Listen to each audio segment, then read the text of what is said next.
So I don't know anything about you. Okay. I work for. So I don't know. Oh, sorry. My name is Edward Snowden. I go by Ed. That the person responsible for one of the greatest national security leaks in recent American history apparently insisted that his identity be made public after he fled the country. In 2013, I didn't know who Edward Snowden was. I had no idea he would become the whistleblower responsible for the biggest leak of top secret documents in history. Not long after, Hollywood came calling. This is everything I have. If they're going to figure out what I've done. Did you access an unauthorized program? Despite being exiled from his home country, Snowden is now living a relatively normal life in Moscow. Yeah, right. He invited me to come out here to discuss the release of his memoirs, Permanent Record. He's usually shy about talking about his private life, but in the book, he talks freely for the first time about his relationship with his partner, Lindsay Mills. When she came to the door in Moscow, I mean, you said that you were braced for a slap in the face. I mean, what would you do? You're married. If you ran out on your wife, if she sees you on the news, you're now wanted and can't come home again. And then months later, you see her. What would you expect? She's so much more than I'll ever deserve. I mean, when did you first meet? There's like a site called hotornot.com, and it was the most vain and basic venal thing in the world. And if you saw someone that you thought was attractive who was near you, you could say, I'm interested in meeting this person. What did you rate her? She was a 10. What did she rate you? Not a 10. But high enough that she clicked the meet me button.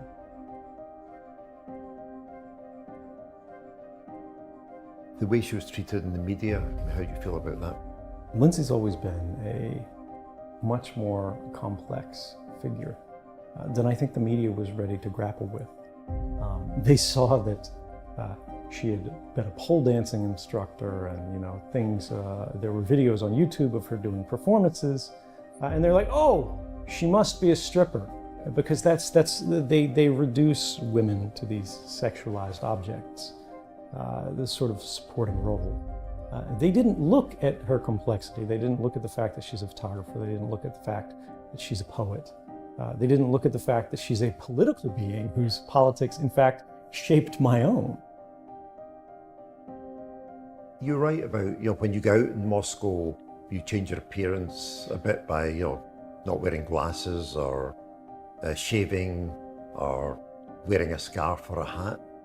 Why is it necessary to take these precautions? Are you scared that the CIA are going to snatch you, or what are you worried about? Well, I don't actually live that way anymore. I go around much less incognito. But you have to remember that in the 2013 moment, I very much was a person, the most powerful government in the world, wanted to go away. They didn't care whether I went away to prison. They didn't care about whether I went away into the ground. They just want to be gone, and they wanted me no longer speaking. But I'm not going to let any kind of concern for what makes my life easier, for what makes my life safer, allow me to be less free. You've traveled around Russia now, St. Petersburg. I've been to St. Petersburg, I've been to Sochi. I love traveling, I still do, even though I can't cross borders now. One of the things that's lost in all of the problematic politics of the Russian government is the fact that this is one of the most beautiful countries in the world. The people are friendly, the people are warm. And when I came here, I didn't understand any of this. I was terrified of this place because, of course, they were the great fortress of the enemy. How do you think a CIA agent looks at Russia? And it was never my plan to be here. But with time, with open eyes, you can see that our presumptions about a place are almost always different from the reality of it. I went to Starbucks. Yeah. And there's a Krispy Kreme place. Yeah, what people don't realize about Russia is you can get basically all the same things you can get in the United States. They got Burger King, they got McDonald's, they got Krispy Kreme. I've got some in the cupboard there if you want one. The only thing they don't have in Russia is Taco Bell. Ah. Can you go out and converse to people in Russian? Is it good enough for that? Or? As long as I've been sort of alive, a real thinking, breathing being, you know, from adolescence onward, my life has been mediated by a screen.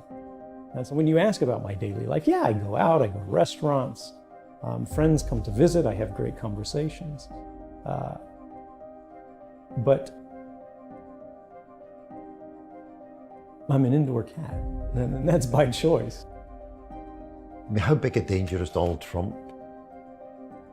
We have moved into a time where people care much more deeply about feelings than they do about facts. And this is a dangerous moment for democracies because people believe that once we have achieved and established a free and open society, that it will remain that way and will always be there. But the reality is things can backslide very quickly, and we have seen democracies fall in just a matter of a few years. In the book, you come to the conclusion that, you know, maybe talking about surveillance, legislative change might not happen. So maybe the best way to resist is through sort of mass international protest, you know, in the way like Extinction Rebellion or Occupy Wall Street. I mean, that's basically what you're advocating now. Has that changed? Because I don't. When our political systems are being slanted to deny us influence, when our economic systems are being shaped to prevent us from having an equal opportunity to benefit from the production that has been created, we need people to recognize these problems, to understand these problems, and then to be willing to give something up to change that problem. This is what we're struggling with on climate. This is what we're struggling with on so many fronts. Yes, people can believe that mass surveillance is wrong. Yes, people can believe that climate change is an enormous threat facing the future not of a country but of the planet. But it's not enough to believe in something. You have to be ready to stand for something if you want it to change. And so that is what I hope this book will help people come to decide for themselves. Are you ready for this gift change? I would say the last year has been a reminder that democracy may die behind closed doors, but we as individuals are born behind those same closed doors. And we don't have to give up our privacy to have good government. We don't have to give up our liberty to have security. And I think by working together, we can have both open government and private lives. And I look forward to working with everyone around the world to see that happen. Thank you very much. Ed, thank you.